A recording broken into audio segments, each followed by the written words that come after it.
What if desire doesn't begin in the mind, but in the silent surge of blood already moving beneath your skin? Before a single conscious thought forms, before awareness can even name the feeling, something shifts deep inside the body. Arteries begin to widen. The heart suddenly accelerates. Blood, once evenly distributed, starts to move with direction, with purpose. What we often describe as attraction, emotion, or chemistry is, at its core, a precisely orchestrated vascular event. It is not just a feeling, it is flow. And in a matter of seconds, the body begins to reallocate one of its most vital resources, quietly transforming tissue, pressure, and sensitivity. But this is only the surface of what is really happening. Because beneath that first subtle change lies a system older than thought itself, the autonomic nervous system, governing heartbeats, breathing, and reflexes beyond conscious control. It operates without permission, without awareness, and yet it determines everything that follows. Signals emerge, traveling from the brain down through the spinal cord, reaching outward through intricate networks of pelvic nerves. And as these signals arrive, they release a powerful molecule, nitric oxide. Invisible, microscopic, yet capable of reshaping entire regions of the body. But what this molecule does next changes everything. Nitric oxide speaks directly to the smooth muscles lining specific blood vessels, instructing them to relax.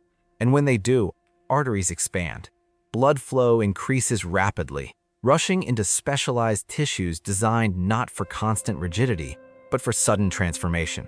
In the penis, these structures are the corpora cavernosa and the corpus spongiosum, cylindrical chambers capable of dramatic change.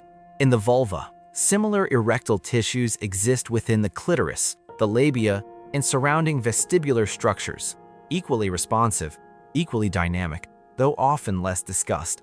As blood begins to surge into these regions, something remarkable unfolds.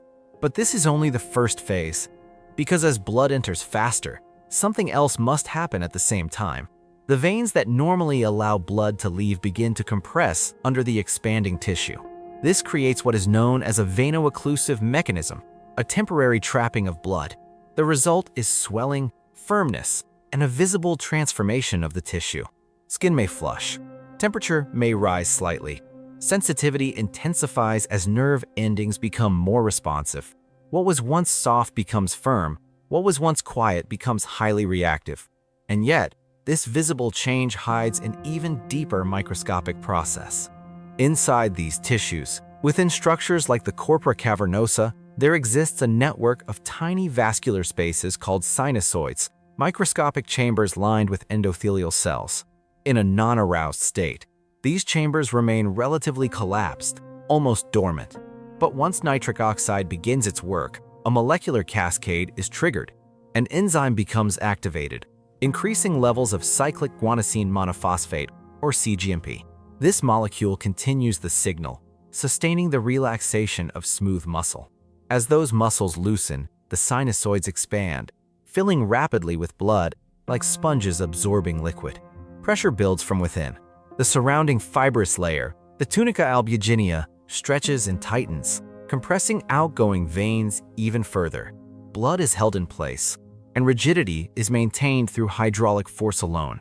But even this is not the full story, because similar vascular changes occur in vulvar erectile tissue. The clitoral corpora cavernosa fill with blood, leading to expansion and heightened sensitivity.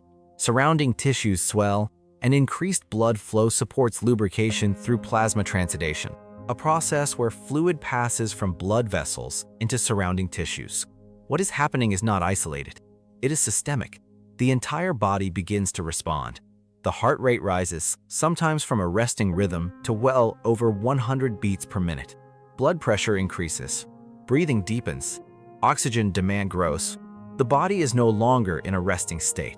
It has entered a coordinated physiological response. And still, the system continues to intensify. Hormones now join the process. Dopamine rises, reinforcing motivation and reward. Oxytocin begins to circulate, strengthening bonds and emotional connection. Adrenaline contributes to heightened alertness. Each system, neural, vascular, hormonal, aligns toward a single coordinated state. And yet, this entire mechanism depends on precision. It depends on healthy blood vessels, intact nerve signaling, and proper molecular balance. When these are disrupted by conditions such as diabetes, hypertension, or atherosclerosis, the entire process can be affected. What feels emotional is, in reality, deeply physical. And the deeper you look, the clearer it becomes. As stimulation continues, the body approaches a threshold, a tipping point. Blood flow reaches its peak within erectile tissues.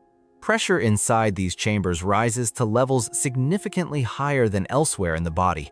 Muscles throughout the pelvis begin to contract rhythmically. The cardiovascular system accelerates further. Heart rate climbs. Blood pressure surges transiently. Circulation is now fully mobilized. And at this moment, another shift occurs. The sympathetic nervous system, once quiet, re-enters the process.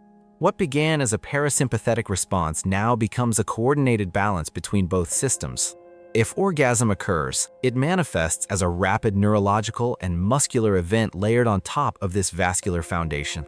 Rhythmic contractions, abrupt changes in signaling, a peak followed almost instantly by reversal. Because as quickly as the system builds, it begins to dismantle itself. Nitric oxide production decreases. Levels of cGMP fall as enzymes break it down. Smooth muscles contract once again. Arteries narrow. Venous pathways reopen. Blood begins to flow out of the tissue. Pressure drops. The once engorged structures soften as the system returns toward baseline. In many individuals with a penis, this is followed by a refractory period, where rearousal is temporarily limited.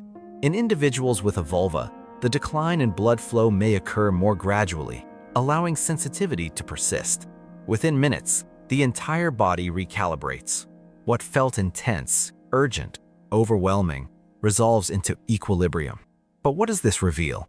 At first glance, arousal seems intangible, emotional, even mysterious. But beneath that perception lies a measurable reality, a precise redistribution of blood, a controlled shift in vascular resistance, a synchronized exchange between nerves, molecules, and muscle fibers. What feels like desire is carried, quite literally, by circulation itself. The same blood that sustains life, that delivers oxygen, that keeps the heart beating, can be redirected in seconds to create warmth, pressure, and sensitivity. This is not accidental. It is not random. It is a deeply evolved physiological process, refined over time, governed by systems that operate beyond awareness.